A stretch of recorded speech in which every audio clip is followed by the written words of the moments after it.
The Legend of Zelda Tears of the Kingdom comes out on Friday, May 12th. Now that we're in the final week before the game, I wanted to make a video compiling all of my final predictions and wishes for the Breath of the Wild sequel. Just so you know, I will be doing a playthrough on my channel for Tears of the Kingdom once it comes out, so please subscribe if you'd like to stick around for that. I will only be discussing my theories and predictions based solely on material officially released by Nintendo. I have not looked at any of the leaked information, so I can't spoil anything for you. Now, let's get into my list of 10 final predictions for Tears of the Kingdom. Number 1. More traditional dungeons, and also shrines. The third trailer for Tears of the Kingdom was a turning point for me. Until that time, I was unsure if this game would feature an even more scaled-back version of dungeons, with more focus on combat and crafting than puzzles. As someone who loves puzzles and dungeons, and those things being the main reason why the Zelda franchise is my favorite game series, this was disappointing for me. But the third trailer showed what looked to me like much larger and more intricate dungeons compared to Breath of the Wild. I think that the dungeons will be larger, more challenging, and well-themed, and bring in more combat and enemies within the dungeon, rather than basically just the boss at the end. That being said, I also think that there will be shrines of some sort. A lot of people enjoyed the system of finding shrines randomly while exploring Breath of the Wild, and I do think that it's a good way to incentivize exploration. I hope that they make these shrines better in Tears of the Kingdom by trimming off any super repetitive ones like the combat shrines, for instance, unless they were going to introduce interesting mini boss fights here. And just get rid of motion controls altogether. Please, Nintendo, stop trying to force us to like motion controls. My wrists hurt just thinking about it. Number 2. Underwater exploration. I think that there will be underwater exploration in Tears of the Kingdom. So many other Zelda games in the series, not including Breath of the Wild of course, allowed Link to explore underwater. In fact, you would typically complete a whole dungeon using this mechanic. The infamous water dungeon in Ocarina of Time comes to mind. I think that in Breath of the Wild, they just had far too much to do making that vast open world that opening up underwater as well was too much. But since Tears of the Kingdom is reusing the map, I think it's very likely we could see a return of this classic Zelda ability. I also think that there will be dungeons to find underwater, which would massively increase the amount of areas you'll have to explore to find all of the secrets in Tears of the Kingdom, which I would love. Number 3. More story. Nintendo has been extremely secretive with the story of this game. We know very little, aside from Zonai existing and Ganondorf being back. We know the tears are important. However, as of now, it feels like we have a lot of pieces to this puzzle, but the full picture is still extremely blurry. Say what you want about Skyward Sword, but the story in that game made it extremely fun and compelling for me to play. I know that Tears of the Kingdom will not be linear like past Zelda games have been, but I do think that the story will play a much bigger role than it did in Breath of the Wild. In that game, pretty much all of the story was optional to experience, and nearly everything important that happened was something that you as the player couldn't fix. Hyrule had already fallen. The champions had already died. I believe that Tears of the Kingdom will allow the player to feel like they are actually able to substantially affect the events happening in real time, not just cleaning up 100 years after everything hit the fan. Number 4. Multiplayer mode. This one is a stretch, I will admit. But in the third trailer, we saw some shots of familiar characters from Breath of the Wild, like Riju and Prince Sidon. Link was even fighting alongside Prince Sidon in one shot, as a voice in the background says, "You are not alone." I know this might just mean that these characters will be available to call for help when needed, for instance. But I also think that it's possible that someone could grab a controller and start playing as Prince Sidon to help you. This was the first thing that came to mind when I saw the trailer, and I still think it's totally possible. Number 5. More significant side quests. There's a few things that point to side quests being more significant in this game. First, they were not that great in Breath of the Wild, and it was a grievance I heard brought up more than a few times. Also, I think that this game will focus more on story, and I think that part of the story will include helping to rebuild Hyrule. This would likely take the form of side quests and more NPC interactions.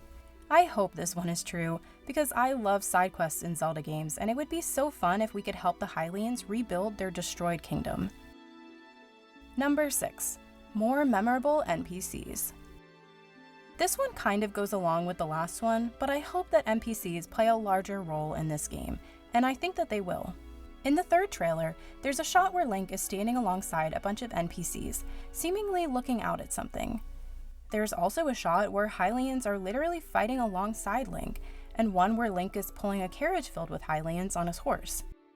These were all small shots, but the fact that they all made the third and final pre-release trailer for this game makes me think that it's more significant than it seems. Since I love side quests, I would also love to have a lot of new and memorable NPCs to find and interact with in this game. Number 7. Time travel. I've believed for a while now that time travel could be part of this game for many reasons, but the third trailer really cemented that belief for me. Zelda calls out to Link to find her at the end of the trailer, but she appears to just be standing outside somewhere. If this was present-day Hyrule, how would this make sense? Why would it be so hard to find her? She seems pretty out in the open to me. You also see her clearly interacting with the Zonai in this trailer, as well as wearing Zonai garb, meaning it seems she's acclimated well to this new place. The Zonai are an ancient civilization long thought to be extinct. So what if they are still extinct at the time of Breath of the Wild and Tears of the Kingdom, and they only exist in the past? When Zelda falls down that hole in an underground cave, shown in several trailers, how would she pop up in an outdoor area with Zonai unless she time traveled? Also, the Zelda series is no stranger to time travel and has employed it in many games before. I personally hope this time travel mechanic is well fleshed out, and that we can possibly even see parts of Hyrule before it was destroyed. This would likely be outside the scope of the mechanic, but one can dream. Just so you know, I have a whole video on my channel going into more detail of why I think Tears of the Kingdom has a time travel element, linked in the description box, so check it out if you're interested. Number 8. More unique and fun bosses. In my opinion, the bosses in Breath of the Wild were some of the weakest in the series. Not weak in terms of their difficulty. One could argue that combat in Breath of the Wild was some of the most difficult seen in the Zelda series, but in terms of how interesting and fun they were to fight. It seemed to me like Breath of the Wild tried to make more difficult bosses that were true combat challenges, testing your knowledge of the combat system. However, in old Zelda games, boss battles were often more of a puzzle of sorts than a true combat challenge. You were typically thrown into a room with the boss, who was completely unique and well-themed according to the dungeon, and you had to find its weak spot. Sometimes you'd get killed over and over just trying to figure out what exactly you were supposed to do, but I enjoyed this. I am not the best with combat-based games, nor do I really like them that much, which is partly why I love the Zelda series. I like puzzles, so the bosses in old Zelda games really appeal to me more than the ones in Breath of the Wild. For instance, probably my favorite boss in Breath of the Wild was, weirdly enough, Master Koga. He was not challenging, but he was unique, had a lot of personality, and was defeated by finding and exploiting his weak points, rather than testing the player's combat abilities. Number 9. The goddess Hylia will make an appearance. As I've mentioned, I believe that Zelda was transported into the past when she fell down the hole in that cave, likely at the beginning of the game. I also think that this is how she meets the Zonai, since they are an ancient civilization long thought to be extinct. This Zonai in particular looks a lot like Zelda. If you compare Zelda in her Zonai outfit to this figure, well, it just can't be a coincidence. And we know from Skyward Sword that the goddess Hylia gave up her immortality to be reborn as Zelda in that game, and every Princess Zelda born after that shares the goddess's bloodline. What if the original goddess Hylia was actually a Zonai? What if Zelda fell into this timeline in the ancient past where the original goddess Hylia lived? At one point in the second trailer, Zelda says, "Please, lend him your power." Him is likely referring to Link, but who is she talking to? I think it's possible that she's talking to the goddess Hylia, and she wants her to help Link. Number 10. The Zonai will mirror the Hylian royal family.